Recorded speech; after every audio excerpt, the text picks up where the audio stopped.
آینی جادو از شرک 5 چه خبر؟ خبرای خوب. خاک به سرم. عجب چیزی شدی شوهرم. کدوم ناکسی اینو ساخته؟ که خوابی. شرک 5 چگونه در خاطرات خود برینیم. مایک مایرز، ادی مورفی، کامرون دیاز و مهمتر از همه زندایی کیه؟ وای باز ابر تو متن نمک ریخته. زندایی آخه. خب سلام، من جوربه دوباره برگشتم و خب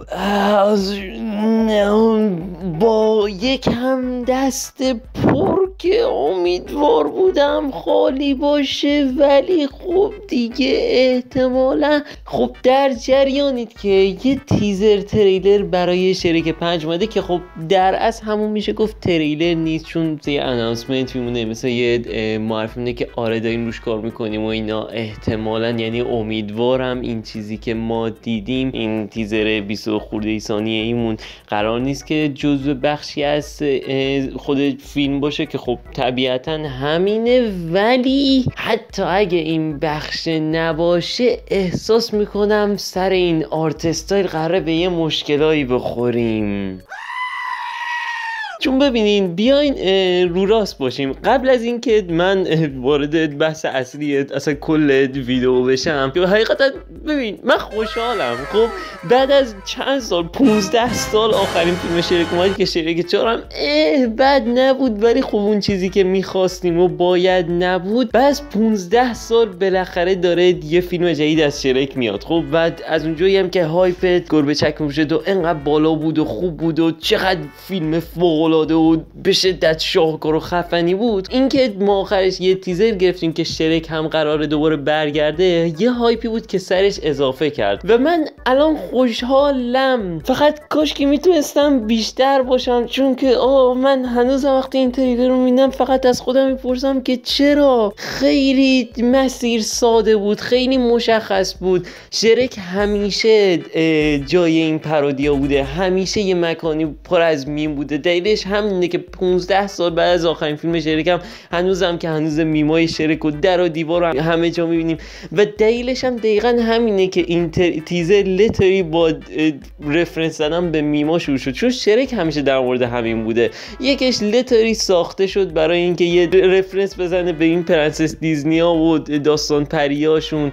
دو سهش لتری در مورد زندگی‌های پاپ کالچری، زندگی‌های هالیوودی. اصلا میگم همیشه یه همچین حال هوایی داشته. حالا اگه داخل اینم قراره به این یه سمت واقعا جنریشن جدیدتری، سمت فضای مجازی و تیک تاک و اینا، حقیقتا عیبی نداره، چون میگم شرک اینجور چیزا رو میگیره، حالا به اصطلاح شرک زفاییشون میکنه و بعد به عنوان یه داستان از خودش به ما ارائه میده. شرک زفایی یعنی چه؟ علامت سوال. ولی بازم من همه اینا رو گفتم. آره میتونیم هنوزم بیشتر در مورد شرک حرف بزنیم، شرک چه فرانچایز فوق‌العاده و خاطر انگیزی واسه ما، ولی همش دارم تفره میرم از اینکه فقط کافی بود همه این مسیر رو ادامه بدین. چرا اومدین آرت استایل رو عوض کردین؟ یعنی آخه ببین، مثلا درک میکنم که آخرین شرک 15 سال پیش اومد، طبیعتا قرار نیست اون نوع گرافیک و آرت استایلی که اون موقع بوده باقی بمونه، ولی این نه، این لتری انگار کاراکترات انگار همه جرای پلاستیک داشتن، انگار سچوریشنشون رو بردن بالا، مثلا روشون رنگ زدن. یعنی خب طبیعیه، یعنی من بعد خره رو میدم، خره چرا عوض شده؟ یعنی مگه چش بود اون پوزه گنده بود، نمیدونم اون قیافه در هم ریخته و به هم، الان همشون انگار تمیز شدن. یکم سخته که بخوای دقیقاً بگی که انگشتو بذاری که دقیقاً مشکل کجاست. ما الان چون 5 تا کاراکتر رو داشتیم توی این تیزرمون، خب و از بین اونا فیونا و دختر شرک اسمش رو یادم نمیاد و خب سوالم اینجاست که اگه دختر، چون الان اینا به عنوان مین کست اصلی معرفی شدن و خب میگم اگه دخترش هست پا اون 2 تا پسر شرک کجان؟ اونا گم شدن، خورده شدن، الان کدوم گوریان؟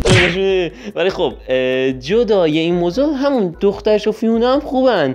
این شرک و خره بود، این پینوکیو که نمیدونم چرا اصلا اونجا حضور داشت. پینوکیو رسما انگار پلاستیکیه دیگه، چوبی نیست. واقعا نمیدونم تصمیم کجا بوده، کی بوده اون بالا سر تو اتاق رئیس رؤسا که یه شاید مثلا به اینجوری بریم. چون ببین تو حتی همین تیزرم تو اون میمایی که داشتن میدیدن لطای قیافه قدیمی شرک روی یکی از میما بود، یعنی خودشون هم متوجهن که این قیافه شرک اون قیافه نیست.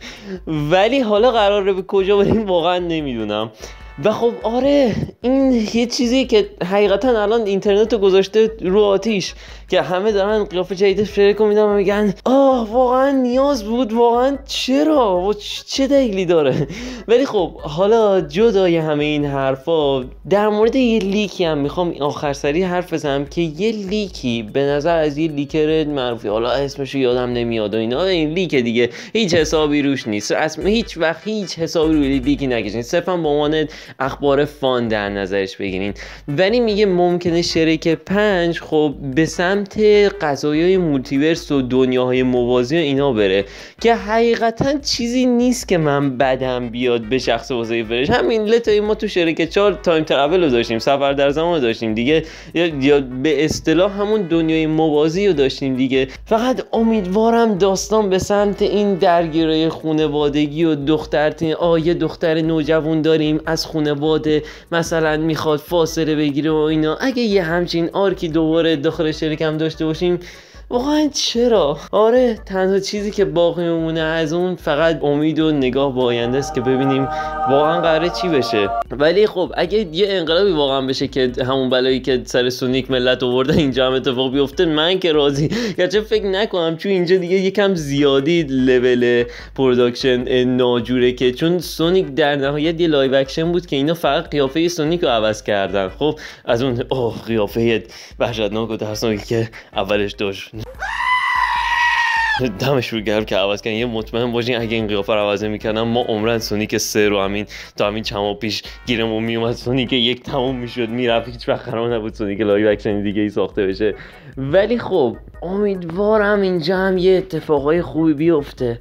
حالا بریم ببینیم چی میشه.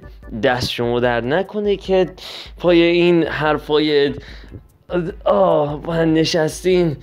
تا ویدئوی امیدی دیگر شرکی 5 بدرود.